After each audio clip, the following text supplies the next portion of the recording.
안녕하세요. 저는 오늘 강연을 맡은 전남대 동문과의 최동민이라고 합니다. 자, 반갑습니다. 코로나 시대에는 거의 강의도 이제 다 강의실에서 안 하고 집에서 하거나 아니면 연구실에서 하니까 사실 이렇게 강의실에서 이렇게 떠들 기회가 없는데 오늘 이렇게 이야기할 수 있는 좋은 기회를 마련해 주신 숙명여대 우리 연구단에 감사를 드리고요. 다들 바쁘실 텐데 이렇게 시간을 내서 제 강의를 들으러 접속해 주신 여러분한테도 감사하다는 말씀을 먼저 전합니다. 사실 저는 이 연구소 진행되는 프로젝트 이런 게 쭉 봤었는데 굉장히 좋은 주제다라는 생각을 많이 했습니다. 지금 전 세계적으로도 한국 사회도 마찬가지고 지금 혐오의 문제가 어떻게 보면 가장 시의성 있고 가장 문제적이고 어떻게 보면 전 세계가 가장 해결해야 될 중요한 사회적 과제가 이 혐오의 문제가 아닌가 그런 생각을 합니다. 그래서 우리 인문학에 관심을 가지고 있는 사람들 또한 그리고 연구자들 또한 이 혐오의 문제를 어떻게 접근할 것인가 조금 고민을 해봐야 될 심각한 시점에 온 게 아닌가 이런 생각을 하고요. 저도 그런 맥락에서 혐오가 작동하는 메커니즘이라는 차원에서 혐오의 보편성과 특수성이라는 주제로 오늘 강연을 준비를 했습니다. 제가 뭐 철학자도 아니고 모든 혐오의 문제에 정통할 수는 없기 때문에 제가 전공한 분야 독일 문학 제가 독일 문화 쪽을 전공을 했기 때문에 그 영역 안에서 가능한 혐오의 문제를 다뤄보려고 합니다. 그러다 보니까 역시 여러분 일반적으로 관심 있을 법한 주제죠. 우리가 다 알고 있는 홀로코스트 문제라든지 독일 혹은 유럽에서의 오래된 해묵은 유대인 혐오의 문제 이런 것들을 다뤄보려고 했습니다. 그리고 그것만 다루면 좀 재미가 없으니까 오늘날 굉장히 뜨거운 적어도 유럽 과 독일에서는 굉장히 뜨거운 문제죠. 이 난민에 대한 혐오 문제까지 쭉 살펴보려고 합니다. 그리고 이 대상이라는 것은 굉장히 특수성을 가지고 있죠. 유대인이라든지 난민이라든지 변화하지만 뭐예요? 이 사람들을 혐오하는 메커니즘 자체는 어떻다는 거, 보편적인 흐름을 가지고 있다. 그것이 바로 이 강연의 핵심 주제다. 이렇게 생각하시고 진행을 하는 것을 따라와 주시면 될 것 같아요. 목차인데요. 요렇게 대략 5개로 제가 정리를 했는데 원래는 강연의 취지상 첫 번째, 두 번째 강의 탁탁 분리가 되면 더 좋겠지만 제 강의는 이번 주 그리고 다음 주 강의가 어떻게 연결된 형식으로 되어 있다. 그렇게 생각을 하시면 될 것 같고요. 나름대로 중간에 단절은 있지만 어때요? 계속해서 쭉 이어지는 형태로 되어 있다. 그래서 2강을 보시는데 1강을 안 보셨다 하시는 분은 1강을 보시고 2강을 보시면 이해가 더 잘 되지 않을까 그렇게 생각을 하시면 될 것 같아요. 자, 여기는 5개의 목차는 뭐예요? 쭉 이번 주 다음 주 이어지는 거다. 그래서 오늘은 대체로 3번의 중간 정도에서 강의가 끝이 날 것 같아요. 그렇게 이해를 하고 넘어가시면 될 것 같아요. 자, 공동체 위기와 이방인 혐오의 문제, 이게 1번으로 다뤄질 내용인데요. 이게 가장 핵심적인 내용이라고 생각을 합니다. 저는 결국 이방인이라든지 소수자들에 대한 혐오는 언제 활성화되느냐? 항상 공동체가 위기일 때 활성화가 됩니다. 이것은 굉장히 보편적인 성격을 가지고 있어요. 그 대상은 시대와 사회마다 다를 수 있어요. 그렇지만 그것은 특수하죠. 그렇지만 이 작동하는 메커니즘 자체는 어떻다? 굉장히 보편적이다.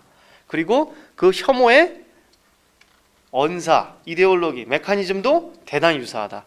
그것이 바로 가장 핵심 주제가 되겠고요. 그것을 보충해서 이방인의 혐오가 작동하는 방식에 대해서 두 번째 설명을 하고 바로 이러한 메커니즘이 구체적으로 독일이라는 사회 속에서 어떻게 이방인에 대한 혐오, 즉 유대인 혐오로 나타났는지 그것을 확인을 해보려고 합니다.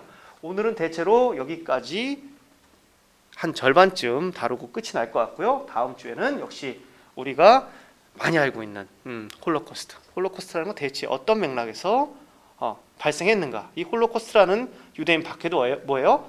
아주 특수한 성격과 보편적 성격을 마찬가지로 가지고 있다. 이야기를 할 수가 있겠습니다. 그리고 굉장히 요즘 많이 이야기가 되고 있죠. 우리나라에서도 제주도의 예멘 난민 사태 때 굉장한 그 혐오의 물결이 휩쓰고 갔어요, 우리 사회를. 그런 것들에 대한 굉장히 우리 익숙한 풍경이라고 할 수가 있어요. 왜? 이미 유대인 박해에서 어떻게 돌아가는지 봤거든요. 거의 비슷한 방식으로 유럽의 난민 혐오가 작동하고 있는 모습을 다음 주에 우리가 확인하면서 이번 강의를 마무리를 하려고 합니다. 자, 넘어가 보죠. 공동체의 위기와 이방인 혐오, 이런 주제로 이야기를 해보겠습니다. 사실 우리가 타자라든지 이방인이라든지 소수자라든지 사회가 굉장히 좋고 평화로울 때는 어때요? 별로 신경을 안 써요. 어떻게? 투명인간이에요. 있는지 없는지 상관없다. 우리는 행복하게 사는 거야. 그죠? 그런데 이 사람들은 항상 언제 탄압을 당해요? 언제 혐오를 당해요? 공동체가, 사회가 위기에 처했을 때 어김없이 어떻게 해요? 위기의 원인을 사회적 소수자, 이방인들한테 돌립니다. 그죠? 이것이 대체적으로 보편적으로 작동하는 이방인 혐오의 메커니즘입니다. 즉 공동체의 위기는 항상 뭐와 연결되어 있다? 소수자, 이방인에 대한 혐오와 연결되어 있다. 이것이 얼마나 폭발적으로 나타나느냐는 뭐예요? 그 사회의 성숙도와 관련되어 있어요. 성숙한 사회는 어때요? 이 혐오를 어느 정도 억제할 수 있고, 이것을 잘 못하는 사회는 어때요? 집단 린치, 혹은 독일에서 아우슈비츠에서 봤다시피 집단적 학살, 거기까지도 갈 수 있는 거죠. 자, 그렇지만 어때요? 이런 기본 메커니즘이 작동을 하고 있다. 다시 정리하자면, 그죠? 혐오와 폭력의 대상은 역사적으로 끊임없이 변화하지만 어때요? 방식, 메커니즘, 이데올로기는 어때요? 상당히 보편적이다. 이것이 핵심 저의 주장입니다. 자, 독일 뿐만 아니라 유럽 전반에서 만연해 있었던 거죠. 유대인은 역사적으로 공동체의 위기 때마다 위기의 원인으로 지목돼서 어떻게 됐어요? 항상 희생당했던 역사를 가지고 있습니다. 그리고 이들을 희생시킴으로써 어떻게 하는 거예요? 공동체는 다시 결합되는 그런 역할을 합니다. 그거에 대한 자세한 사항은 제가 뒤에서 상세하게 말씀을 드리겠습니다. 거꾸로 넘겼네. 이게 앞뒤가 좀 헷갈려요. 자, 이방인이라는 말이 조금 낯설 수도 있어요. 그죠? 좀 어색할 수도 있어요. 뭐 까미도 생각나고. 기본적으로 낯선 사람이죠. 스트레인저예요. 그죠? 낯선 사람. 우리랑 왠지 뭐 친숙하지 않은 그런 존재들 여러 가지가 있을 수 있겠죠. 외국인, 뭐 타민족. 우리는 비교적 인종적으로 단일한 국가예요. 그죠? 그렇지만 미국 같은 사회에 보면 어때요? 블랙 립스 매터 요즘 운동 많이 하고 그래요. 왜? 그 사회의 대략 70%에 가까운 주 종족은 백인, 그죠? 흑인들은 대략 한 10% 정도 돼요. 그죠? 사회 안에 어때요? 다른 인종적인 성격을 가지고 있는 사람들이 있어요. 그죠? 그런 사람들은 어때요? 마찬가지로 이런 혐오의 대상이 될 수 있죠. 아주 손쉽게. 마찬가지로 소수 종교 신자. 예컨대 뭐 어떤 것들이 있을까? 요번에 신천지도 상당히 잘못하긴 했지만 신천지에 대해서 가해진 약간의 린치적 성격 같은 것도 저는 이런 것들이 작동했다고 보는 편이에요. 기독교, 개신교 쪽에서도 지금 엄청나게 더 문제를 일으키고 있지만 그렇게까지 린치를 가하지는 않았거든요. 뭐 쫓아간다든지 옛날 유병원도 약간 그랬지만 여튼 여성 마찬가지로 강도는 다르지만 마찬가지로 많건 여성도 남성 중심 사회에서 이런 종류의 역할이라기보다는 상황에 처해지는 경우들이 많이 있다. 자, 제가 혐오하고 배제 같이 슬래시해서 넣어놨는데 어떤 의미예요? 배제에 대해서 조금 얘기를 해보려고 제가 한번 넣어봤어요. 우리 배제한다 말을 많이 쓰는데 사실 우리가 쓰면서 한자를 통해서 의미를 자세하게 생각하지는 않아요. 제가 한번 쭉 봤더니 배는 이렇게 밀어내는 거예요. 밀어내. 그 다음에 어떻게 하는 거예요? 딱 쳐내는 거예요. 밀어내서 쳐내는 거. 그죠? 그게 배제하는 거예요. 그죠? 자, 독일어로는 배제가 아우슐리센이에요. 명사형은 아우슐리숭이고, 아우스는 뭐예요? 아웃이에요. 바깥으로 탁 쳐내. 야, 너 나가! 한 다음 어떻게 하는 거예요? 슐리센, 문을 탁 잠그는 거예요. 밖으로 쳐내고 문을 잠그는 거.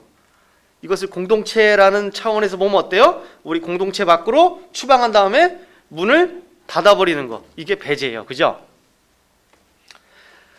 배제를 한다는 것은 항상 어떤 거예요? 누군가를 우리로부터 구분해야겠죠. 구분해서 이 사람 어떻게 하는 거예요? 공동체 밖으로 빵 쳐내는 거. 즉 언제나 배제는 구분이라는 행위를 전제합니다. 그죠? 그리고 이 밀어낼 때, 추방할 때는 항상 어떤 것들이 같이 뿜어져 나와요? 혐오. 배제는 항상 혐오가 같이 작동을 한다. 즉 이 배제의 과정은 항상 구별짓기, 혐오, 추방 항상 같이 작동을 한다. 그리고 공동체는 그걸 통해서 뭐 하는 거예요? 동질성 혹은 순수성을 회복할 수 있다고 상상합니다. 그죠? 우리는 뭐예요? 아, 이제 퓨어해졌어. 우리는 이제 저런 이물질을 배출해냄으로써 우리 사회는 어떻게 다시 건강해졌어. 이런 종류의 상상을 하는 것이 바로 공동체 위기와 이방인 혐오의 메커니즘이다. 이렇게 말씀을 드릴 수가 있겠습니다.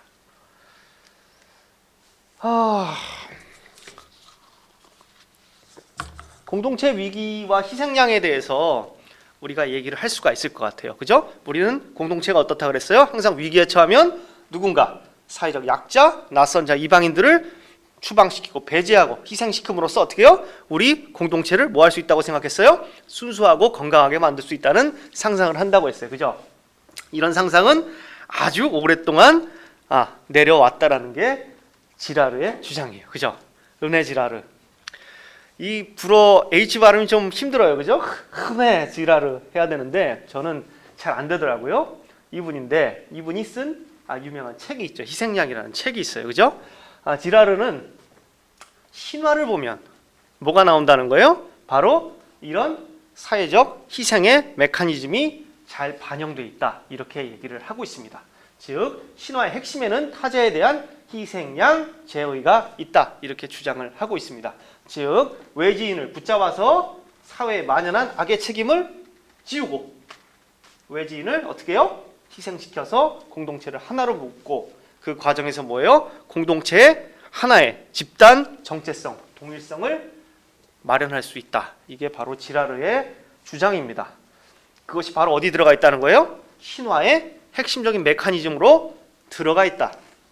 그게 지라르의 얘기입니다. 즉 공동체는 타인에 대한 박해를 공유함으로써 재통합된다. 이게 지라르의 주장입니다. 자, 희생양이라는 책 안에 보면 한 챕터가 있어요. 그 챕터가 바로 뭐냐? 신화란 무엇인가? 라는 챕터가 있어요. 지라르 멋있게 하고 있는데, 그죠? 저도 앉아서 하면 이렇게 멋있게 포즈 잡고 할 수 있는데, 자, 지금 서서 이렇게 하고 있습니다. 조금 뻘쭘하긴 하네요. 자, 신화란 무엇인가 챕터에서 크게 4가지를 이야기하고 있어요. 신화 속에서 이방인을 희생시키는 메커니즘이 어떻게 작동하는가? 첫째, 동질성이 일반화된 사회 속에서 사회문화적 위기가 닥친다. 즉 뭐예요? 비교적 단일한 사회 안에서 위기가 닥치는 거예요. 그죠? 그러면 어떻게 돼요? 두 번째, 왜 이런 위기가 닥쳤을까? 특정한 죄악이, 잘못이 이 사회에 있어. 그것이 탐욕이건, 물적 탐욕이건, 도덕적 타락이건, 혹은 어떤 종류의 죄악이든지 그 죄악이 존재한다고 생각합니다. 그리고 세 번째, 이 죄악의 원인이 누구에게 있다고 봐요? 타자, 이방인, 낯선 자한테 그 원인이 있다고 연결시키는 거예요. 그죠? 그리고 어떻게 돼요? 바로 이 죄를 진 타자, 낯선 자들을 어떻게 하는 거예요? 성스러운 폭력으로 제거한다. 그죠? 그것이 바로 신화 속에서 한 공동체가 위기를 맞았을 때 그것을 극복하는 메커니즘이 반영되어 있다. 바로 이러한 형식으로 지라르는 얘기를 하고 있습니다. 그죠? 그런 것 같아요? 그런 것 같아요? 예. 자, 지라르는 거기서 예를 듭니다. 여러분들이 이거 뭔 소리야? 안 오는데 하실까봐, 그죠? 지라르도 책에서 구체적인 예를 들어요. 우리가 제일 잘 아는 신화 이야기, 바로 뭐예요? 오이디푸스 이야기입니다. 그죠? 오이디푸스 이야기는 바로 소포클레스의 비극으로 우리한테 제일 잘 알려져 있는데요. 소포클레스의 오이디푸스 왕의 내용을 살펴보면 이 네 가지 메커니즘이 굉장히 순차적으로 반영되어 있음을 우리가 확인할 수가 있습니다. 첫 번째, 동질성 일반화된 사회 속에서 사회적 위기가 닥쳐요. 그죠? 테바이라는 사회 속에서 역병이 찾아오게 됩니다. 그죠? 두 번째, 이러한 위기의 원인이 된 것으로 생각되는 죄악, 바로 부친 살해, 죄악이 일어났다는 신탁이 전해지게 됩니다. 그죠? 그리고 세 번째, 위기와 직접적으로 연관이 있기 때문이 아니라, 그죠? 직접적으로 연관되어 있기 때문이 아니라 어떻게? 어떤 연관성이 있기 때문에 고발당한 죄인, 즉 이 연관성이라는 건 뭐예요?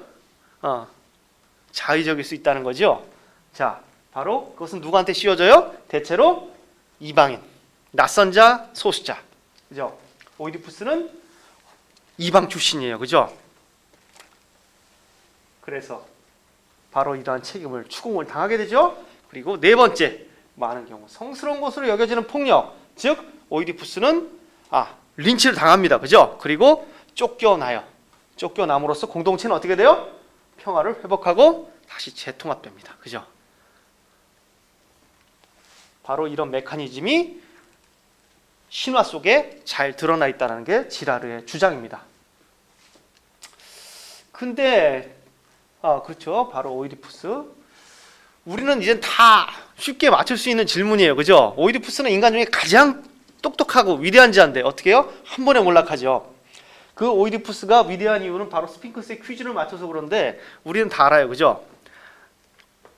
아침에는 4발, 낮에는 2발, 그죠? 밤에는 3발로 걷는 존재 누굽니까? 우린 다 알죠. 답 뭐예요?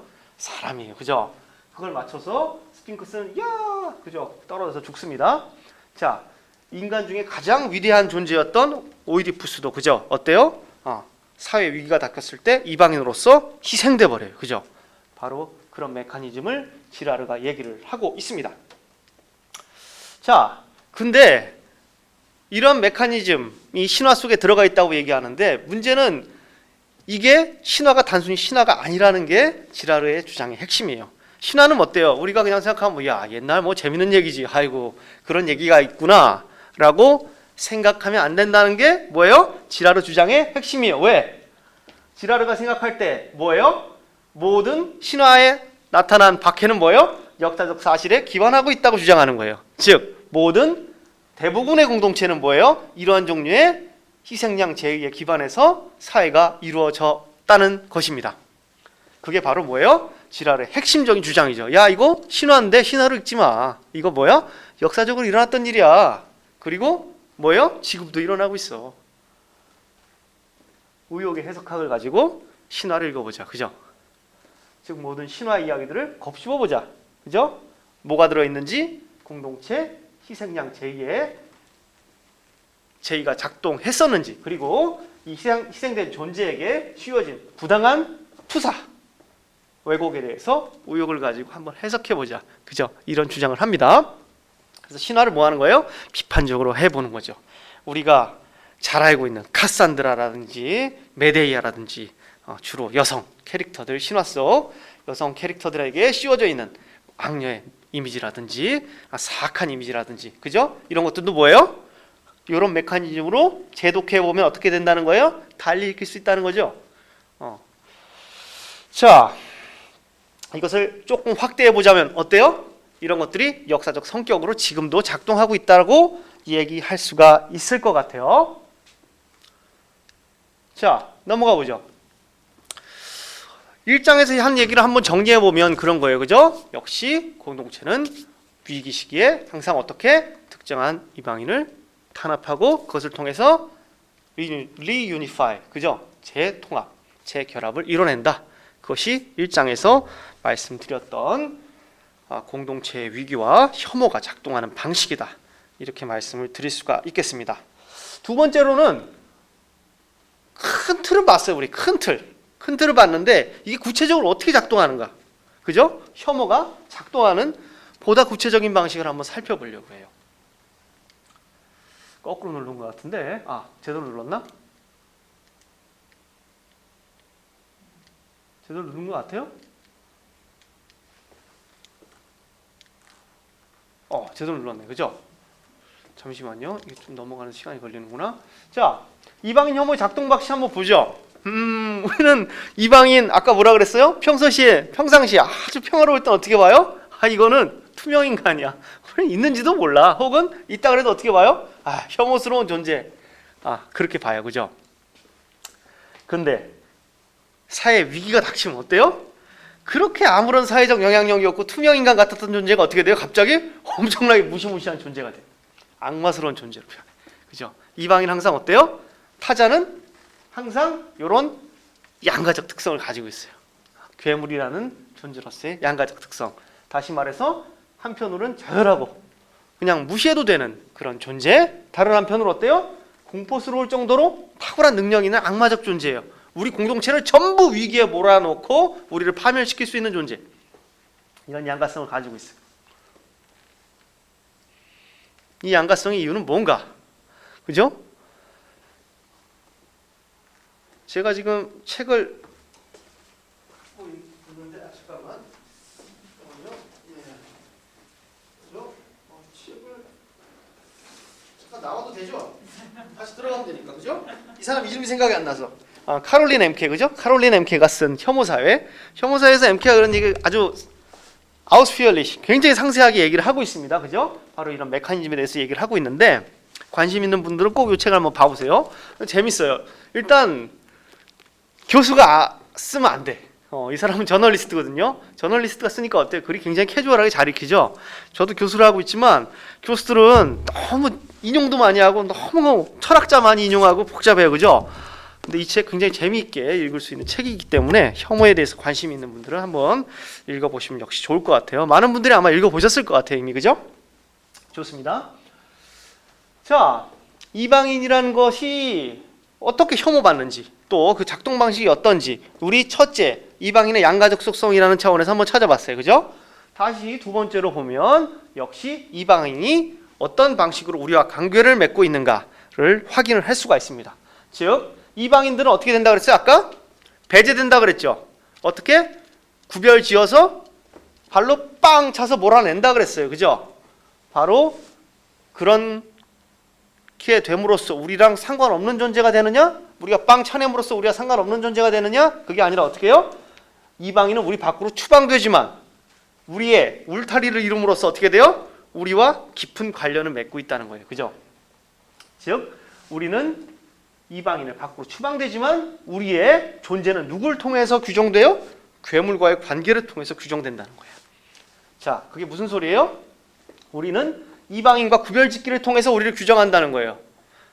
구조주의적 사유죠. 이양 대립이에요. 착한 사람, 나쁜 놈. 진실한 사람, 거짓말쟁이. 그럼 우리는 누굴 통해서 규정되는 거예요? 거짓말쟁이를 통해서 우리는 규정돼. 어떤 존재로서? 거짓말을 하지 않는 사람들. 더러운 놈들. 사기꾼. 탐욕스러운 자. 그죠? 우리는 어떻게 해요? 우리가 싫어하는 가치들 투사하면서 우리를 규정해내요. 그죠? 바로 이런 관계를 우리가 맺고 있다. 이야기를 할 수가 있어요. 즉 아간벤식으로 얘기하자면 우리는 뭐예요? 배제하지만 아우슐리센트. 그죠? 배제하면서 어떻게 하고 있어요? 우리와 포섭하고 있어요. 우린 그런 관계를 타저와 맺고 있고 이 가치의 투사라는 것은 항상 어떻다는 거예요? 우리가 이방인에게 투사하는 가치라는 건 항상 자의적일 수 있다. 그런 면을 우리가 이방인과 우리의 관계에서 확인을 할 수가 있습니다. 표로 보면 대체로 이래요. 표로 보면 이래요. 이게 우리예요. 그죠? 우리는 어떤 관계를 맺고 있어요? 타자랑? 타자는 우리 밖에 울타리를 이루고 있어요. 그죠? 이렇게 울타리를 이루고 있어요. 그죠? 우리는 누굴 통해 규정돼요? 타자와의 관계 속에서 규정돼요. 그죠?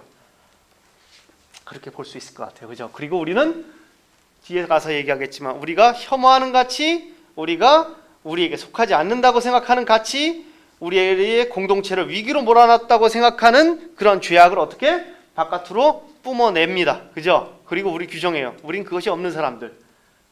그렇지만 실제로 우리 안에 그게 없을까요? 그렇지 않을 거라는 거예요. 자,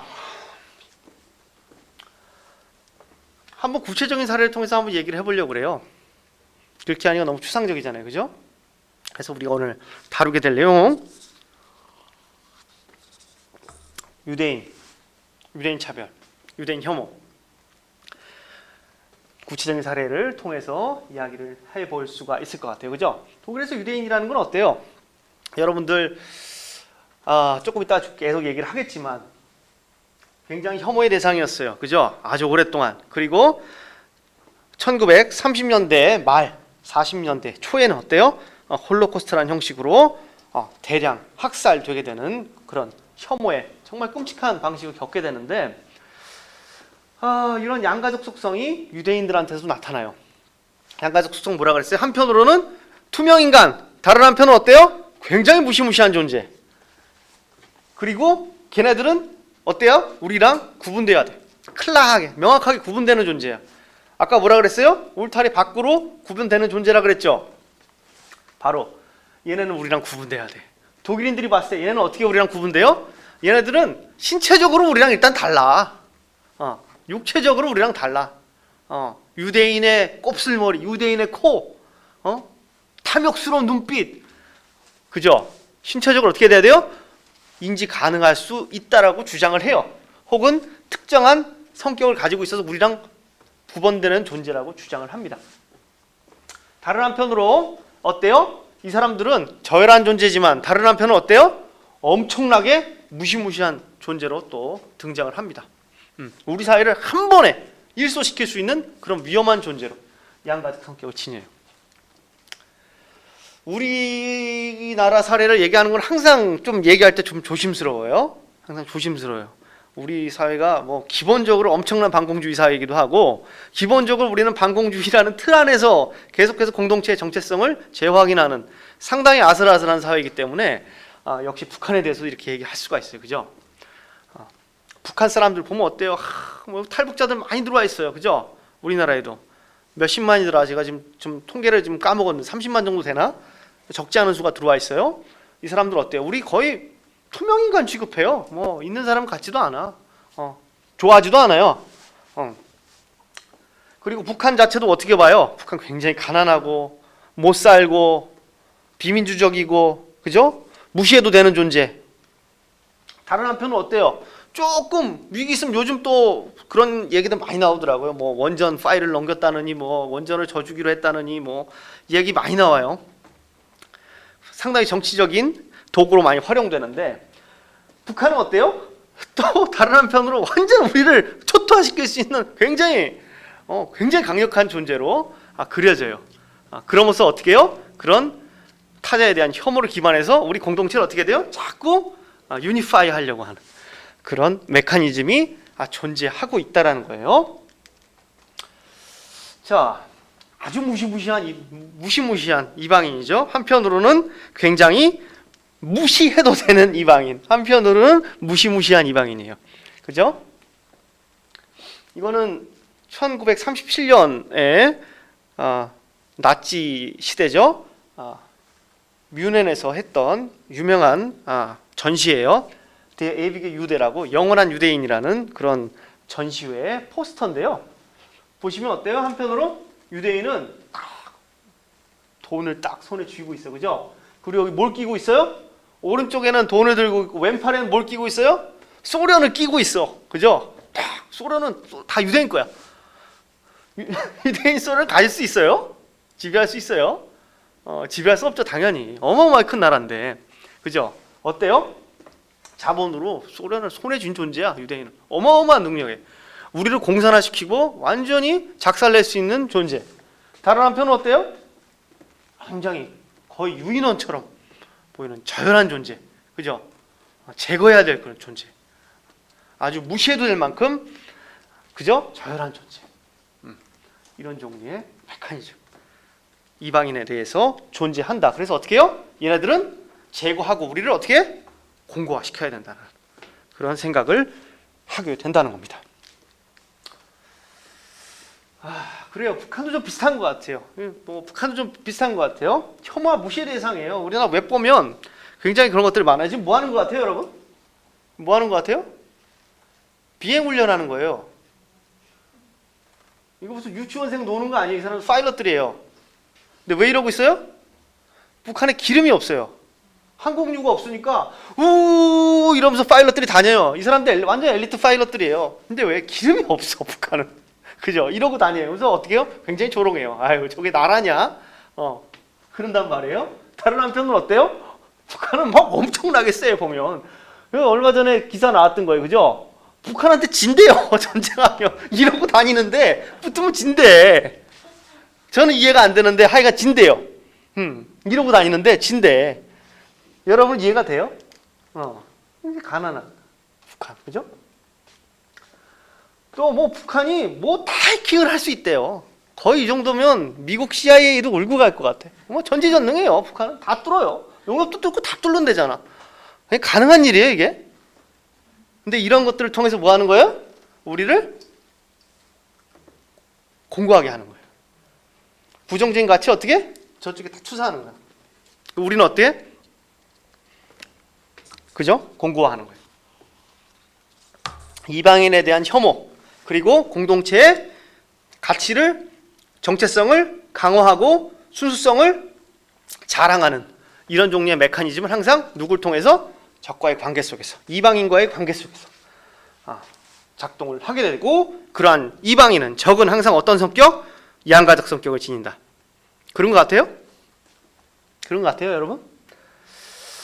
좋습니다. 이게 작동하는 방식이라는 거예요. 자, 이게 재밌는 존재예요. 그죠? 제가 위에 독일어를 아까 써놨었는데, 이방인, 무시무시한 이방인하고 다스 운하임리시에 써놨어요. 그죠? 제가 운하임리시를 써놨어요. 한편으로는 그죠? 굉장히 무시해도 될 것 같지만 다른 한편으로 굉장히 두려움을 주는 존재가 바로 이방인이라고 이야기를 했습니다. 그 이방인을 해석하는 과정에서 프로이트의 이론을 한번 가져와서 설명을 해보면 어떨까 하는 생각을 해봐서 제가 한번 가져와 봤어요. 자, 다스 운하임리시에 무시무시한 거 제가 이렇게 번역했는데 뭐 적절한 번역어는 없어요. 이 용어는 미학에서 굉장히 많이 활용이 됐었죠. 영어로는 이제 uncanny라고 번역이 돼서 우리가 주로 어떤 것들을 설명할 때 얘기했어요. uncanny valley라고 해가지고 뭐 사이보그라든지 인조인간, 로봇 이런 것들 보면 어때요? 우리가 굉장히 낯설면서 약간 거부감 느껴지는 감정을 우리가 바로 운하임리시라는 단어를 통해서 우리가 이야기를 했었는데, 이것을 이방인을 설명하는데 제가 한번 응용을 해보면 어떨까 해서 한번 가져와 봤어요. 자, 프로이트는 우리가 뭐 낯선 것, 이방인이란 말보다는 낯선 것이라는 말이 좋겠네요. 낯선 것을 봤을 때 뭔가 낯선 건데 익숙한 것 같으면서도 낯선 것, 바로 그런 것들이 바로 이방인이라는 존재죠. 이방인은 우리랑 같은 사람이기 때문에 익숙해요. 그렇지만 어때요? 왠지 달라. 그죠? 그런 존재를 봤을 때 어때요? 우리가 굉장히 낯설고 무서운 감정, 운하임리시한 느낌을 받게 된다라고 이야기를 했습니다. 그죠? 운하임리시, 우리 하임리시라는 단어 바로 뭐예요? 우리 쪼꼬하임도 알아요. 그죠? 하임 뭐예요? 집이에요. 집. 언은 뭐예요? 영어도 언 똑같죠? 부정어예요. 다시 말해서 뭐예요? 집 같지 않은. 이건 명사형이에요. 집 같지 않은 것. 그죠? 친숙하지 않은 것. 그것이 바로 다스 운하임리시인데, 프로이트는 굉장히 재밌는 얘기를 해요. 바로 뭐예요? 친숙한 것, 하임리시한 것과 운하임리시한 것, 이 두 개가 뭐예요? 실은 그렇게 서로 반대되는 게 아니다라는 거예요. 하임리시한 것과 운하임리시한 것은 뭐예요? 밀접한 관계가 있다, 이렇게 주장을 합니다. 왜 안 넘어가냐? 예. 자, 프로이트 이렇게 얘기해요. Unheimliche ist irgendwie eine Art von heimlich. 그죠? 낯설고 무서운 것. Unheimlich한 것은 하여간 irgendwie 어찌 됐건 하여간 뭐예요? 일종의 친숙한 것이다, 이렇게 주장을 합니다. 이 얘기를 우리 이방인과 타자, 낯선 사람에게 적용해 본다면 그렇게 얘기할 수 있을 것 같아요. 그죠? 우리에게 친숙한 것, 우리, 하임리시한 것과 낯선 것, 이방인, 운하임리시한 것은 뭐예요? 실은 그렇게 다른 것이 아니다. 이렇게 얘기할 수 있을 것 같아요. 즉 이방인과 우리는 실은 너무나 다르다고 얘기해요. 우리는 선하고 이들은 악하고, 우리는 이렇게 얘기하지만 실은 어때요? 둘은 하임리시한 것과 운하임리시한 것은 실은 그리 다르지 않다 라고 이야기할 수 있을 것 같아요. 넘어가 보죠. 자, 한번 제가 응용해 봤어요. 친숙한 것, 하임리시한 것과 우리와 집과 같은 것과 운하임리시한 것, 낯선 것, 프로이트의 주장을 응용해 보자면 어때요? 무시무시한 낯선 자, 이방인은 우리와는 좀 다른 것 같지만 어때요? 여전히 친숙한 대상이야. 우리랑 그렇게 다르지 않아. 왜 그래요? 이방인이 이미 우리 안에 존재하고 있지만 스스로 혐오하거나 억압했던 모습을 보여주기 때문에 그럴 수 있다는 거죠. 즉 낯설어 보이지만, 왜 낯설어 보이는 존재지만 그건 뭐예요? 우리 안에 있는 거야. 우리는 이방인들에게 혐오를 뿜지만 탐욕스러운 존재야. 타자와의 몰아내. 그렇죠? 우리 안에 뭐가 있어요? 우리 안에 탐욕이 있어. 그죠? 그럼 어떻게? 우린 투사해 놓고 저건 낯선 것, 우리한테는 없어. 그렇지만 어떻다는 거예요? 실은 둘 사이에는 밀접한 상관관계가 있다는 거예요. 자, 우리가 왜 낯선 존재, 타자를 혐오해요? 타자에는 특정한 부정적 속성이 있기 때문에 우리는 혐오한다고 주장했어요. 그렇지만 그 부정적 속성이라는 것이 바로 실은 뭐예요? 우리 안에 있는 걸 수 있다라는 얘기입니다. 자, 다시 얘기해서 두 번째로 넘어가자면 이방인이란 괴물은 다시 말해서 두 가지 가운데 하나일 수 있다는 거예요. 즉 우리 안에 있지만 우리가 부정하고 싶은 속성을 보여주는 존재이거나, 아니면 어때요? 우리가 이러한 속성을 임의로 투사해버린 하나의 투사물에 불과할 수 있다는 거예요. 그죠? 우리는 이방인이 우리와 구분되는 부정적 속성을 가지고 있다고 주장하지만, 운하임리시한 것이라고 얘기하지만 이 대상은 실은 어떻다는 거예요? 우리가 가지고 있는 속성을 쟤네들이 보여주기 때문에 싫어하거나, 그게 아니라 더 나아가서는 어때요? 우리가 가지고 있는 부정적 속성을 단순히 뭐한 거예요? 투사한 존재일 수 있다는 거예요. 그리고 우리는 어떻게 하는 거예요? 혐오하고 얘네를 배제해내면 우리 안에 있는 부정적 속성이 같이 사라질 거라고 믿는다는 거예요. 그죠? 이게 바로 혐오와 추방의 메커니즘의 핵심적인 요소고, 그게 우리가 이방인과 맺고 있는 관계, 그리고 이방인이 가지고 있는 양가적 속성의 원인이다. 이렇게 얘기를 할 수가 있을 것 같아요. 누스바움은 이걸 투사적 혐오라고 부르고 있어요. 즉 뭐예요? 실제로 그 대상이 그런 혐오의 대상이기 때문에 혐오하는 게 아니라 어떻게 해요? 우리가 혐오를 투사한다는 거죠. 우리가 가지고 있는 부정적 속성, 실은 다 우리 안에 있어. 어떻게? 야, 너 다 먹어라. 한 다음에 발로 빵 차. 그럼 어떻게 돼요? 뭐 귀신 쫓듯이, 그죠? 그렇게 제거되고, 그럼 우리는 건강해. 정신 승리를 할 수 있다라는 거죠. 그게 바로 뭐예요? 메커니즘이라는 거예요. 다시 말하면 우리는 나와 괴물을 선명하게 구분 지으려고 해요.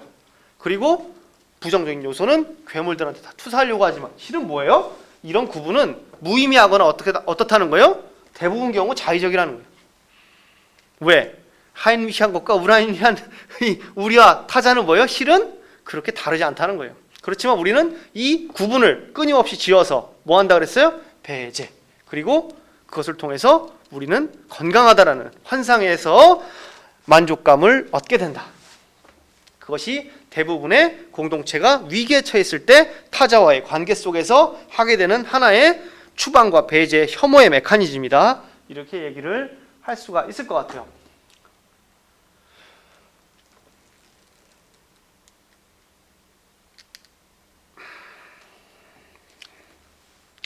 자,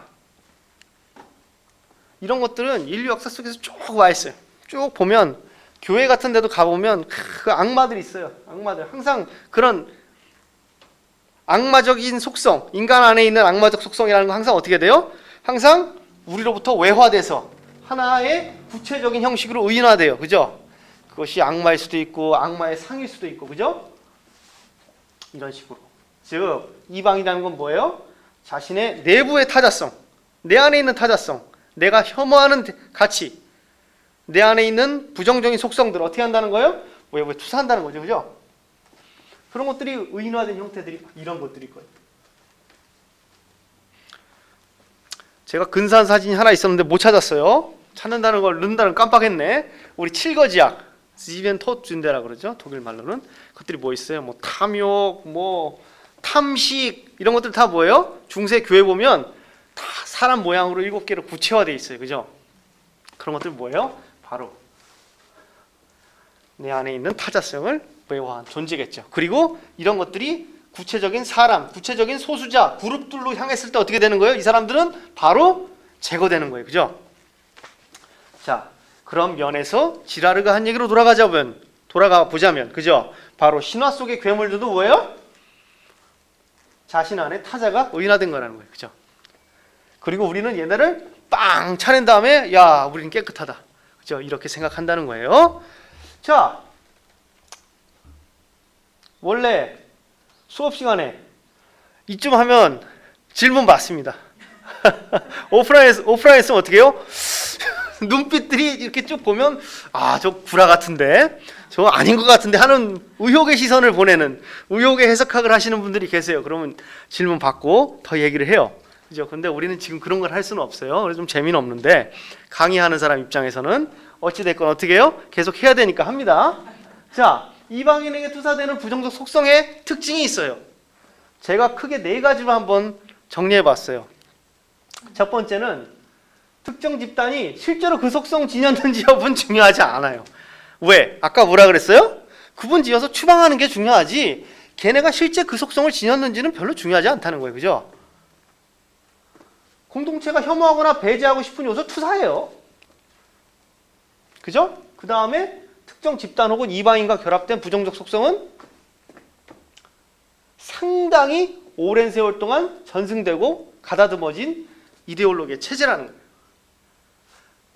예컨대 유대인들은 이래, 뭐 흑인은 이래, 여성은 이래. 그런 것들은 뭐예요? 갑자기 어제부터 얘기하는 게 아니라 어떻게 됐다는 거예요? 수천 년 동안 어떻게 된 거예요? 굉장히 가다듬어진 혐오의 메커니즘이 있다라는 거죠. 우리 MK가 잘 얘기하고 있어요. 관심 있는 분들은 저한테 따지지 말고 MK를 한번 읽어보시면 무슨 얘기인지 구체적으로 잘 이해가 되실 거예요. 자, 이게 상당히 공고하다는 거예요. 이게 그죠? 자, 4번째, 설령 투사되는 대상이 변화하더라도, 그죠? 혐오의 특수성이죠. 그 방식, 엄청나게 강한 유사성, 보편성을 지니고 있다. 이게 혐오에 대한 4가지 제가 정리해본 얘기예요. 이 얘기는 1, 2, 3, 4가 축축 나간다기보다는 이렇게 한번 정리를 해본 거예요. 이렇게 작동하는 방식이 이렇게 된다. 한번 정리를 제가 해본 거예요. 제가 한 5분 정도 생각해서 정리한 거니까 이걸 3개로 줄일 수도 있을 것 같기도 하고, 혹은 더 구체화해서 세분화할 수도 있을 것 같아요. 이런 걸 하나의 단초로 제가 얘기를 한번 해본 거니까 여러분들도 한번 곰곰이 한번 생각을 해보시면 좋을 것 같아요. 자, 좀 춥죠? 예, 여러분들의 표정 속에서 추위와 고통이 느껴지고 있습니다, 지금. 제가 대체로 지금 44분 했거든요. 저는 이거 할 때 켜놔요. 다 시간 보고 하고 있어요. 자, 1시간 반이니까 아직도 한참 떠들어야 되네요. 좋습니다. 넘어가 볼게요. 아니에요. 해야죠, 이거. 밥값은 해야지 않겠어요? 자, 더 구체적으로 얘기를 해볼게요. 그죠? 이방인, 낯선 자에 대한 악마화 메커니즘. 그죠? 하나만 했어도 될 걸 그랬다. 자, 사회의 평화와 공동체 윤리를 파괴하는 적대적인 내외부의 집단이 있다라는 환상이 일단 전제돼 있어요. 그것이 아주 오래된 공동체가 가지고 있는 그런 사회적 편견이겠죠. 그리고 우리는 우리 내 외에 우리 안에 있는 부정적 속성을 이방인한테 투사합니다. 그죠? 이게 구별짓기예요. 그리고 악의 속성을 지닌 이방인을 붙잡아서 사회에 만연한 악에 대한 책임을 지우고 희생시키죠. 그리고 이 희생을 시키는 제의를 통해서 공동체의 동질성과 수주성을 회복하고 공동체는 타인에 대한 박해를 공유함으로써 재통합된다. 이것은 제가 한 얘기가 아니라 아까 앞에 거는 제가 한 얘기고요. 이거는 리차드 커니가 한 얘기입니다. 리차드 커니라는 사람은 미국의 철학자인데요. 신이방인 괴물이라는 책을 썼어요. 제가 한 얘기의 한 40%는 리차드 커니가 한 얘기예요. 정리한 거예요. 관심 있는 분은 리차드 커니가 쓴 신이방인 괴물 2005년에 나왔어요. 그 책을 읽어보시면 됩니다. 커니가 68쪽에서 이렇게 정리하고 있어요. 좋습니다. 어떻게 작동하는지는 이제 대체적으로 우리가 합의가 된 것 같죠? 여러분들도 합의가 되고 이해가 되셨을 거예요. 그런 생각할 거예요. 계속 한 얘기 계속 하는구나. 빨리 좀 넘어가지. 그죠? 다 끝났어요. 이제부터는 뭐예요? 구체적인 사례로 넘어가는 거예요. 뭐? 독일에서의 유대인 탄압. 바로 이런 메커니즘으로 작동하게 된다. 말씀을 드릴 수가 있습니다. 좋습니다. 넘어갔죠, 실제로. 다음에 또 슬라이드 있는데 이런 얘기 했으면 되게 뻘쭘한데 진짜 끝났어요. 자, 2장까지가 뭐예요? 1장, 2장이 바로 뭐였어요? 이론이었어요. 그 뒤로 쭉 얘기는 뭐예요? 3, 4, 5 다 뭐예요? 지금 우리가 1, 2장에서 했던 얘기를 전부 응용하고 그것이 구체적으로 어떻게 발현됐는지를 확인하는 그런 순서예요. 즉 이론과 실제가 되겠죠. 지금 이론에서 할 얘기 지금 다 했기 때문에 여기서부터 이제 편하게 들으시면 돼요. 편하게 들을 만한 얘기는 아니에요. 계속 사람 죽는 얘기니까.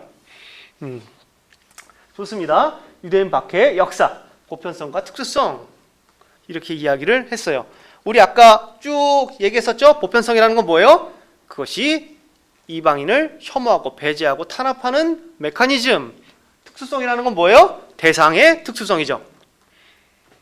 여기에서 우리는 유대인이에요. 좋습니다. 야, 이것도 하다 보면 또 이것도 긴 역사를 해야 됩니다. 잠시만요.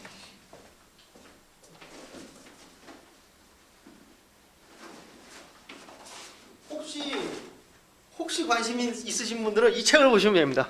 로마 제국에서 20세기 홀로코스트까지 독일 유대인의 역사. 이스마엘 엘보겐이라는 사람이 쓴 책입니다. 유명한 유대 랍비예요.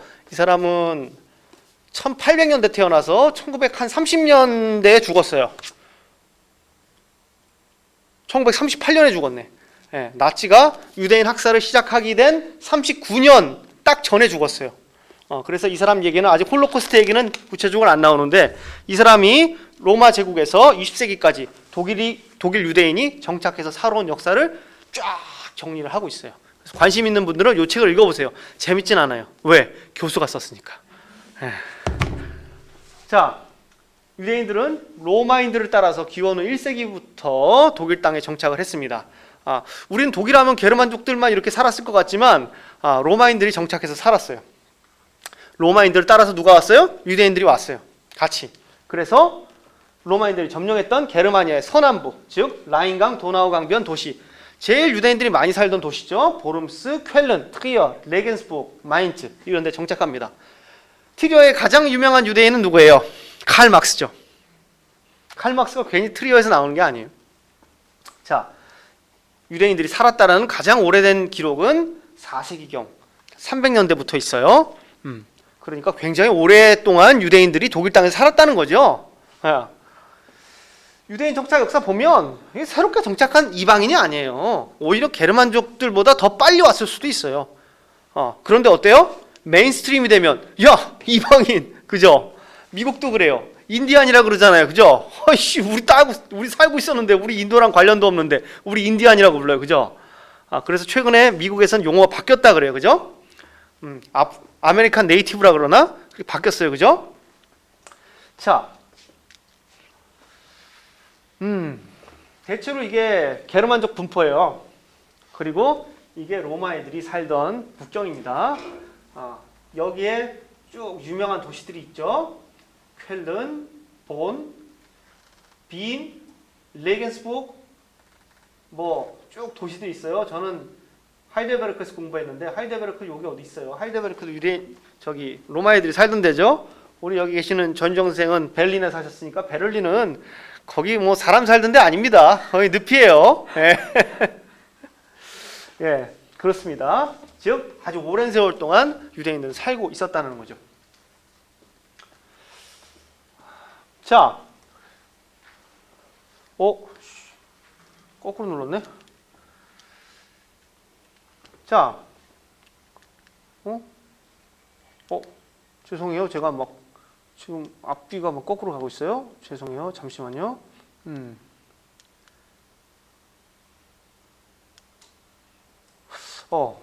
조금 슬라이드에 문제가 있었어요. 죄송합니다. 자, 서기 1세기경 로마 게르만족 분포 아까 봤어요. 그죠? 가장 오래된 유대인 정착지 중 하나는 보름스예요.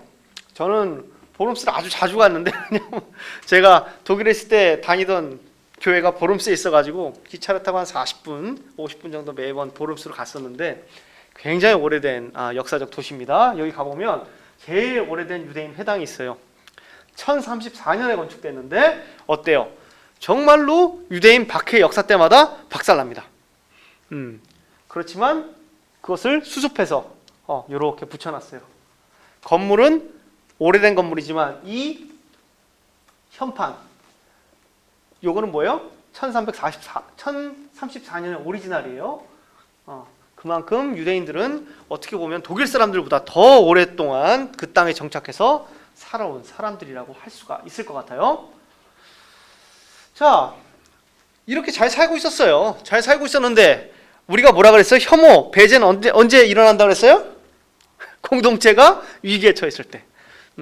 공동체가 위기에 처하게 되는 가장 큰 사건 중 시발점이 되는 것은 바로 십자군 전쟁이에요.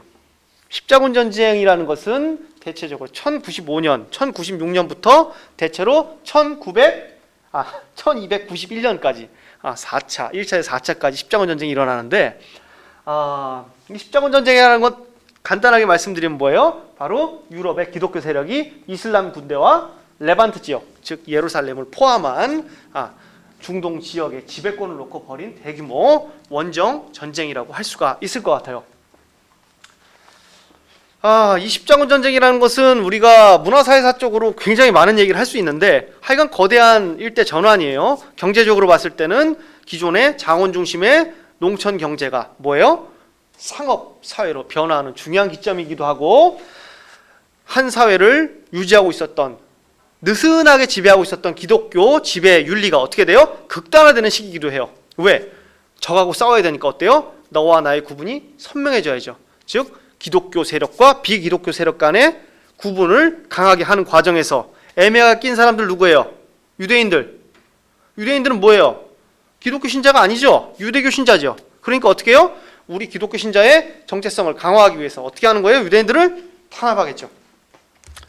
자, 바로 그런 과정이 십자군 전쟁을 즈음해서 굉장히 강하게 일어납니다. 중세시기 유대인들은 잘 살고 있었어요. 비교적. 독일 사람들하고 그냥 이렇게 느슨하게 잘 살고 있었어요. 근데 어때요? 십자군 전쟁 시기가 돼서 공동체 큰 위기가 닥치니까 사회적 혼란 가중되고 종교적 관계 심화되겠죠. 왜? 물어보는 거예요. 야, 뭐 우리 막 그런 거 많이 해요. 야, 너 우리 그런 거 많이 했어요. 한국 전쟁 때. 야, 너 빨갱이 아니야. 어떻게 해요? 바로 죽이죠. 바로 죽이는 거예요. 너 기독교도야 아니야. 아닌데요? 바로 죽이는 거예요. 유대인들 어떻게 돼요? 집단적으로 학살당해요. 어마어마하게 죽습니다. 이때 기록도 많지 않아요. 얼마나 많이 죽었는지. 근데 어마어마하게 모든 공동체가 다 파괴돼요. 이때 다 죽습니다. 엄청나게 많이 죽어요. 그러니까 교회가 어떻게 해요? 처음으로 법을 만듭니다. 유대인 보호법을 만들어요.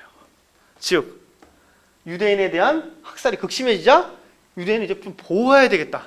보호법을 만드는데 이게 긍정적인 의미가 아니에요. 왜? 유대인들은 이제 뭐예요? 유럽에서 특별히 보호돼야 될 존재예요. 즉 특수신분이 된 거예요. 이제 보통 시민들과 다른 존재, 특별히 보호해야 될 존재로 특수, 더 낯선 자, 이방인으로 규정이 되게 되는 거예요. 그뿐만 아니에요. 조금 있다가 이야기하겠지만 이 특별 보호를 해주는 명목으로 뭘 받아요? 교회가 특별 보호세를 받아요. 어마어마한 세금을 뜯어갑니다. 자, 십자군 전쟁 보시죠. 레겐스부르크를 출발해서 비엔나를 거쳐서 헝가리를 거쳐서 불가리아, 콘스탄티노플 거쳐서 여기가 바로 뭐예요? 레반트 지역이죠. 예루살렘 가는 원정이에요. 어마어마한 원정입니다. 유럽 여행 다녀보신 분 계시겠지만 이거 기차로 타고 가도 진짜 엄청나게 오래 걸려요. 비행기 타고 가도 멀리 걸려요. 엄청 오래 걸려요. 어떻게 갔어요? 걸어갔어요. 많은 부분은 베니스에서 배를 탔어요. 그래서 베니스가 경제가 엄청나게 발달합니다. 여기서 모든 무역이 이루어지기 때문에 여기서 뭐 노예 거래부터 해서 많은 배싹을 받았죠. 제노아도 마찬가지예요. 가는데 이렇게 이동을 하다 보니까 역시 뒤에서 얘기하겠지만 이 이동 과정에서 상업이 발달해요. 군인들만 이동하는 게 아니라 상인이 이동하고 물자가 교류되거든요. 그런 의미에서 중세가 붕괴되는 가장 결정적인 계기가 십자군 전쟁이라고도 할 수가 있어요. 그 이야기를 하는 것은 이러한 상업의 필요성의 역할을 누가 맡아요? 후에 유대인이 맡게 되기 때문에 잠깐 언급을 드리는 겁니다. 자, 십자군 전쟁으로 인한 종교적 광기 엄청났어요. 뭐 곳곳에서 기록이 있는데요. 제일 이것을 주도한 사람들이 목사들이에요. 목사들이 종교적 광기에 막 불길을 끼얹었습니다. 그래서 유대인들 다 죽여야 된다. 교회 연단에서 얘기해요. 신도들이 어때요? 오케이 나가서 이렇게 막 때려 죽입니다. 엄청나게 많이 때려 죽여요. 그러니까 나중에는 교황청에서 브레이크를 건 거죠. 그게 바로 유대인 보호법이에요.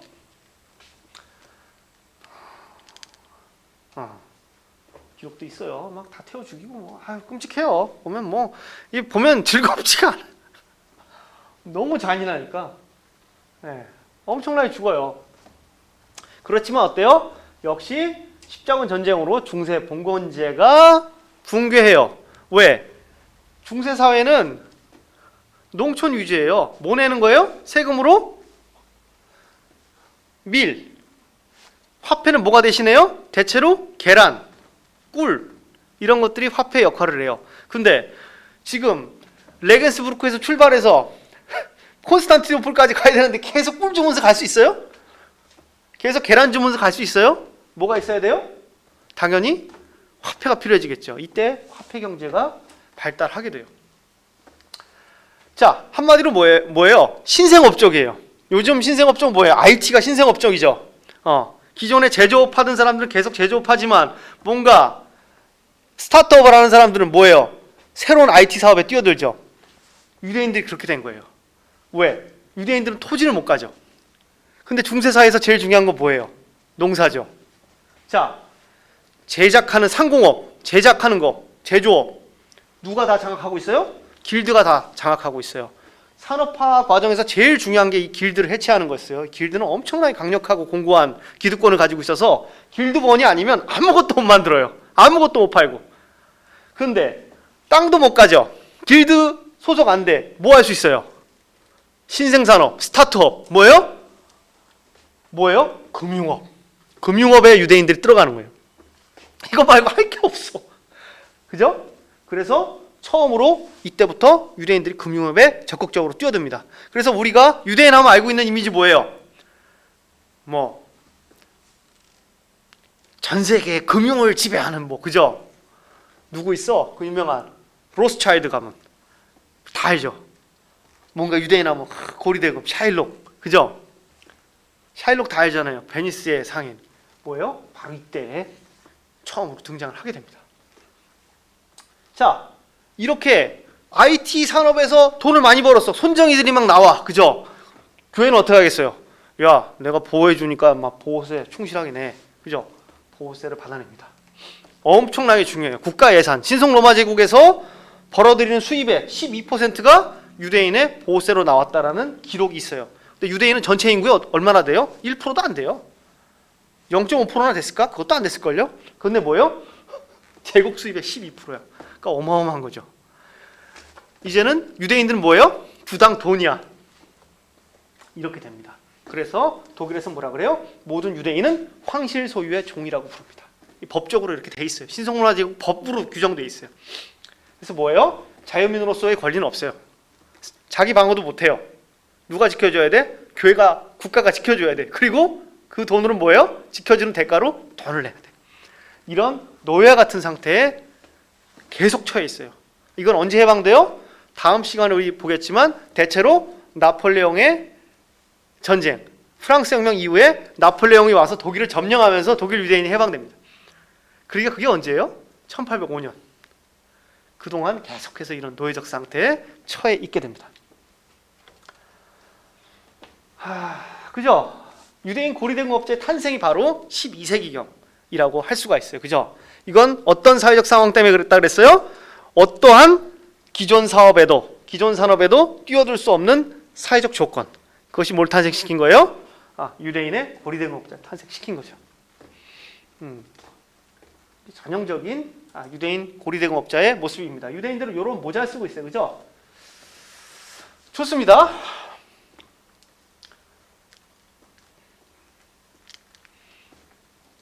자, 유대인 하면 우리 잘 떠오르는 거 항상 뭐예요?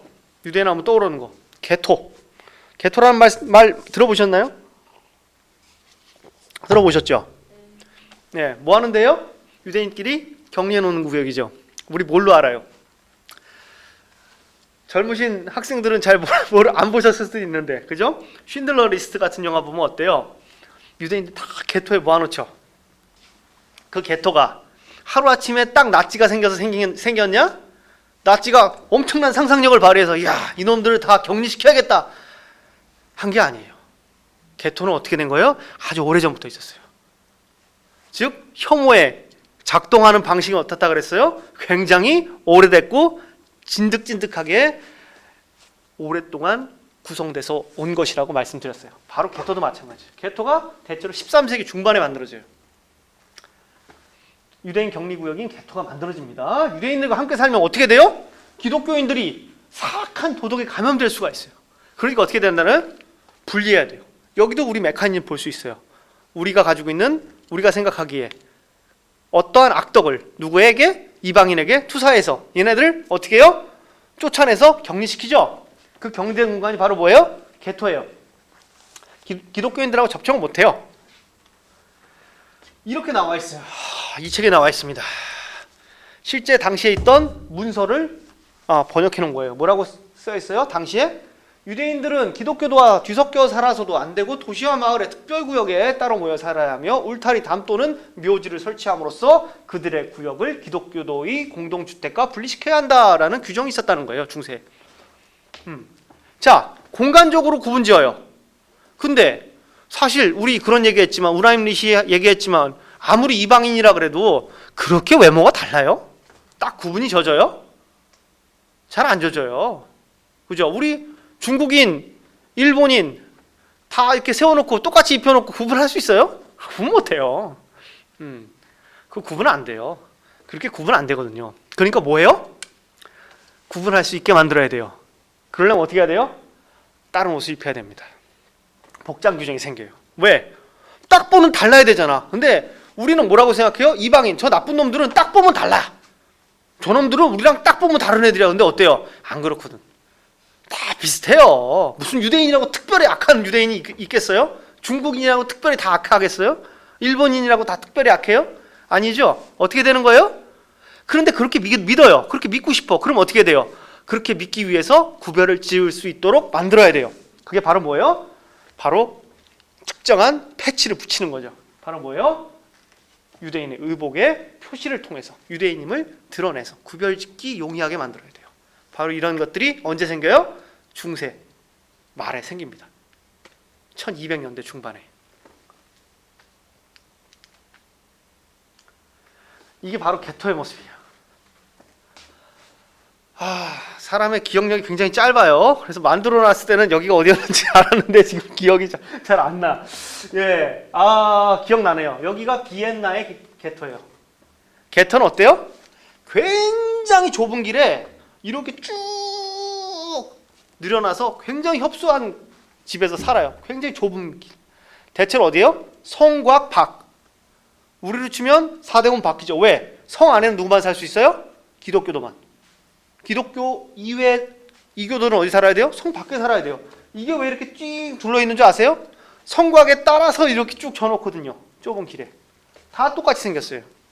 이건 비엔나의 개토고 이건 프랑크푸르트의 개토예요. 프랑크푸르트는 유대인들이 굉장히 많이 살던 동네죠. 왜? 프랑크푸르트는 경제, 무역의 중심지이기 때문에 상인들, 또 은행의 중심지죠. 그러다 보니까 프랑크푸르트에 굉장히 많은 유대인이 살았습니다. 오른쪽엔 짤츠부르크의 개토예요. 다 똑같이 생겼어요.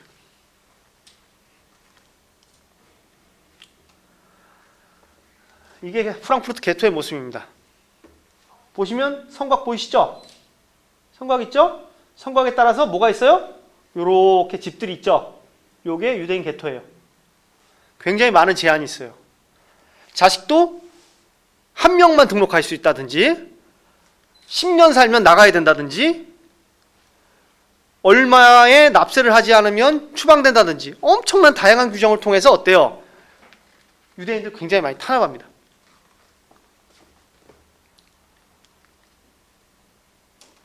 복장 규정도 있어요. 유대인들 우리 복장 규정하면 뭐 생각나요? 아우슈비츠에 그죠? 별 다는 거. 아이고. 이게 13세기 때부터 등장을 해요. 보면 뭐 있어요? 달아야 돼. 링을 달아야 돼.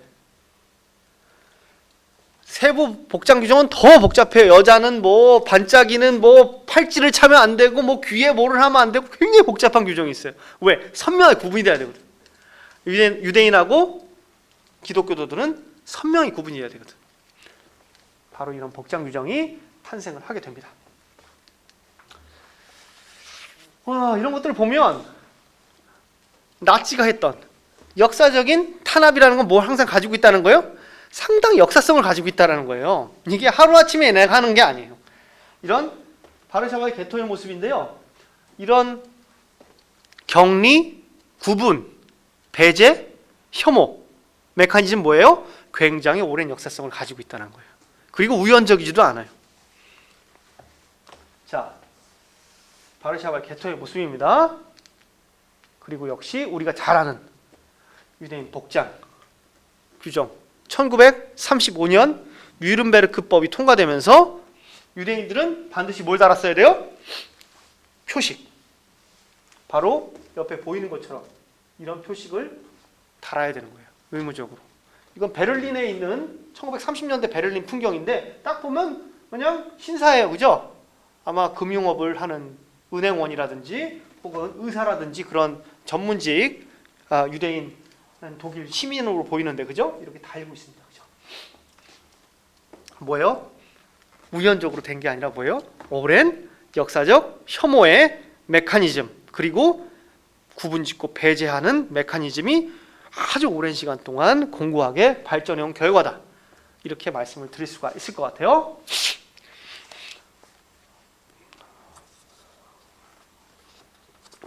이제 거의 끝나가요, 여러분.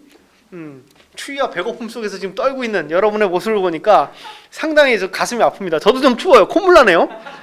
굉장히 이 열악한 환경 속에서 지금 하고 있어요. 너무하는 거 아닙니까? 방학이라고 난로도 안 떼주고 무슨 우리가 고학하는 것도 아니고 6.25 피난 캠퍼스입니까? 그죠? 자, 중세 후기로 갑니다. 중세 후기로 가요. 중세를 마무리 짓는 사건으로 우리가 저 얘기를 했죠. 십자군 전쟁 얘기를 했는데 중세 초기 르네상스가로 진입하기 직전에 있었던 가장 큰 사건은 바로 패스트예요. 패스트. 왜? 무역이 활발해졌다 그랬어요. 십자군을 통해서. 그죠? 그러니까 어떻게 돼요? 물류가 활발해지면 뭐가 활발해져요? 전염병이 활발히 퍼져요. 우리 코로나19 왜 퍼져요? 옛날 같으면 그렇게 안 퍼져요. 왜? 국제 무역, 여행, 사람들이 많이 다니니까 어떻게 해요? 병균이 전 세계로 퍼지죠. 십자군도 바로 패스트가 유행하는데 엄청나게 기여를 했습니다. 패스트가 1348년에서 49년에 독일에 상륙해요. 조금 이따가 패스트 퍼지는 지도 보여드릴게요. 이게 터지니까 어떻게 되겠어요? 패스트의 원인 누구한테 돌리겠어요? 유대인한테 돌리겠죠. 유대인을 대학살합니다. 이때 어마어마하게 죽어요. 진짜로. 거의 씨를 말립니다. 독일 땅에서 거의 유대인 씨가 마를 정도로 죽어요. 그러니까 이게 홀로코스트예요, 사실.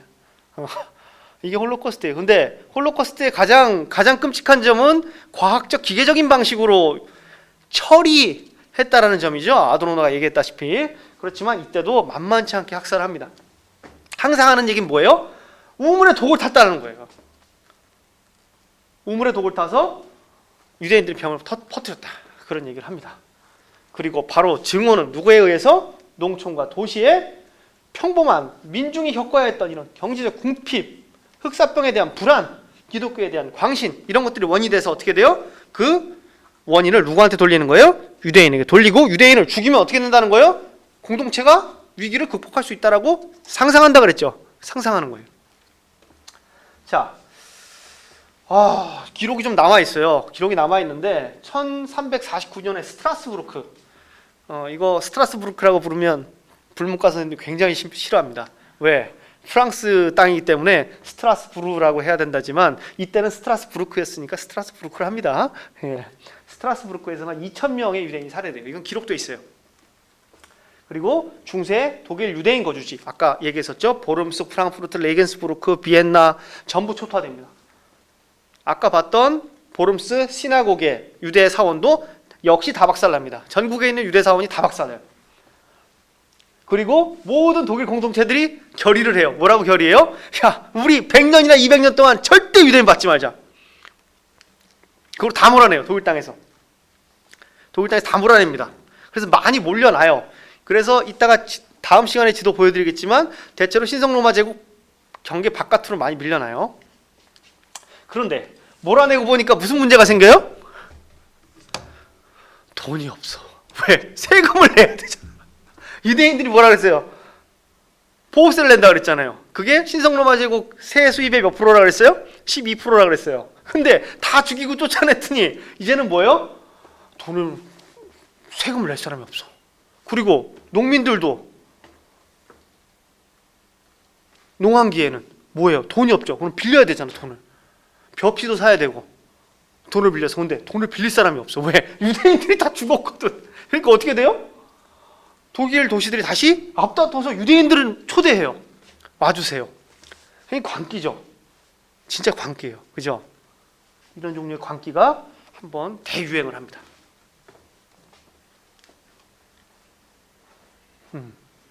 보시면 역시 콘스탄티노플 쪽에서 이쪽에서 흑사병이 시작돼요. 흑해연 안에서. 그래서 아주 빠른 속도로 퍼집니다. 1948년, 49년 독일 땅에 상륙을 하게 됩니다. 그리고 점차 독일 전역으로 퍼지게 되는데 바로 흑사병 대유행기인 1348년에서 49년에 이런 종류의 유대인 대학살이 일어나게 된다는 거 여러분들이 이해를 하실 수가 있을 것 같습니다. 우리 우물에 독 탄다 뭐 이런 얘기하면 제일 우리한테 익숙한 거 이거예요. 그죠? 1925년 관동 대지진 때, 그죠? 일본 애들이 뭐라 그래요?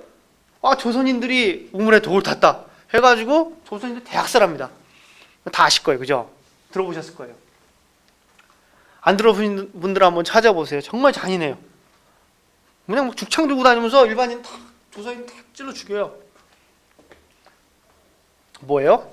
항상 사회 거대한 위기가 닥쳤을 때 그 원인을 소수자에게 돌려서 학대하고 혐오하고 배제하고 추방하는 거. 그죠? 이런 메커니즘이 존재하고 있고 오늘날까지도 존재하고 있어요. 우리 안에는 이런 생각이 얼마나 있는지 각자 한번 생각해 볼 필요도 있어요. 저도 생각해 보니까 조금씩 있는 것 같아요. 여러분들한테는 어떤 게 있는지 한번 생각을 해보시면 좋을 것 같아요. 왜? 혐오는 전염성이 큰 거예요. 코로나19보다도 더 전염성이 있어요. 왜?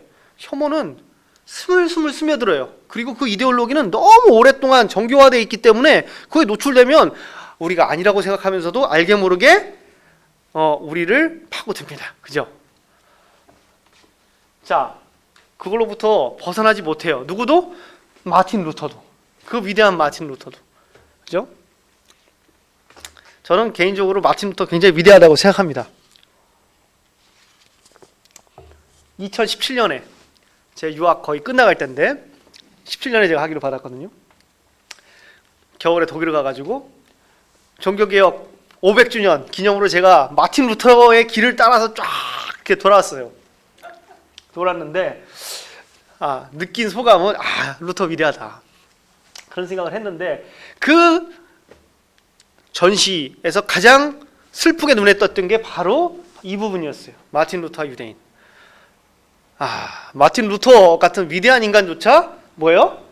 이런 혐오의 문제로부터 자유롭지 못하구나.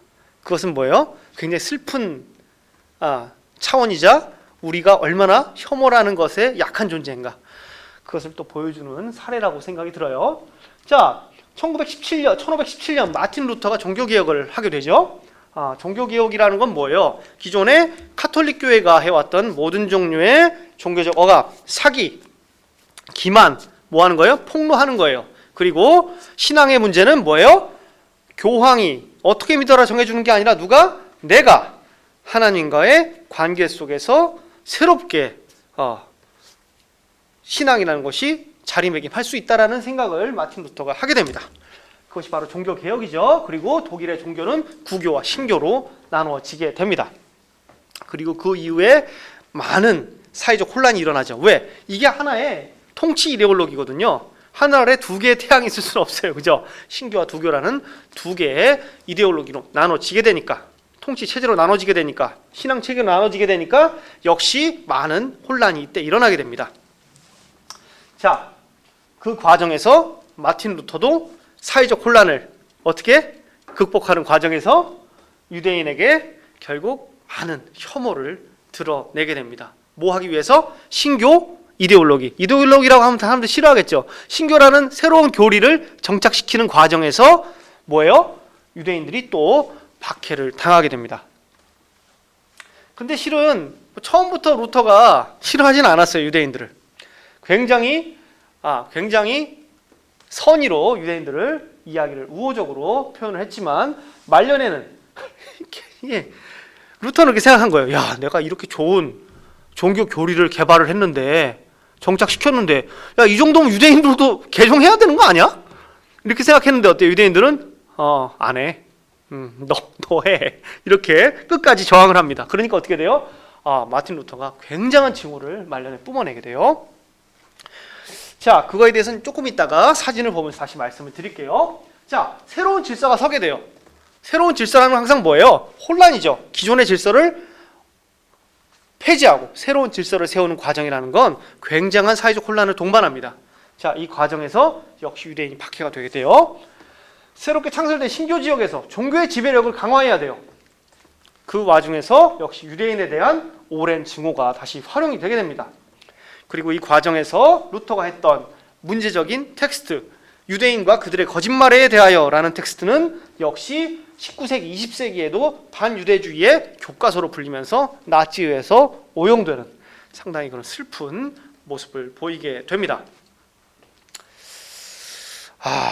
시간이 딱 1시간 19분이니까 기가 막히게 맞출 수 있을 것 같아요. 자, 여기 있는 사람이 마틴 루터입니다. 이 그림은 여러분 보신 분들이 좀 계실 것 같아요. 크라나크, 알테, 아버지 크라나크가 그린 그림이죠. 마틴 루터는 1983년에서 1546년까지 살았던 사람입니다. 자, 마틴 루터가 1517년에 종교개혁을 했다 그랬어요. 그죠? 종교개혁이 있고 몇 년 후에요? 더하게 돼요? 몇 년 후에요? 6년 후죠? 비교적 초기죠? 뭐라 그래요? 제목이? 이럴 땐 제가 강연이면 같이 읽으라 그러거든요. 뭐예요? 여러분 뭐예요? 예수 그리스도는 유대인으로 태어났다. 그죠? 무슨 얘기예요? 예수 그리스도도 유대인이라는 거예요. 여러분이 그렇게 사랑하는 예수 그리스도가 누구라는 거예요? 유대인이다. 이렇게 얘기합니다. 선한 기독교도가 있다면 그는 아마 유대인일 것이다. 기독교도는 유대인을 인간이 아닌 개처럼 다루고 있다. 못하네, 그죠? 다루고입니다. 다루고 있다. 우리가 아무리 잘났다 하더라도 우리는 이방인이고 유대인은 그리스도와 피를 나눈 사람들이며, 우리가 의형제이자 이방인이라면 유대인은 주님과 한 핏줄이고 친척이며 형제들이다. 무슨 얘기예요? 야, 임마, 우리는 그냥 서자지만 유대인들은 막 예수님하고 한 형제야, 한 핏줄이야. 너네 유대인들 그렇게 괴롭히고 깔보지 마. 이렇게 얘기한 거예요.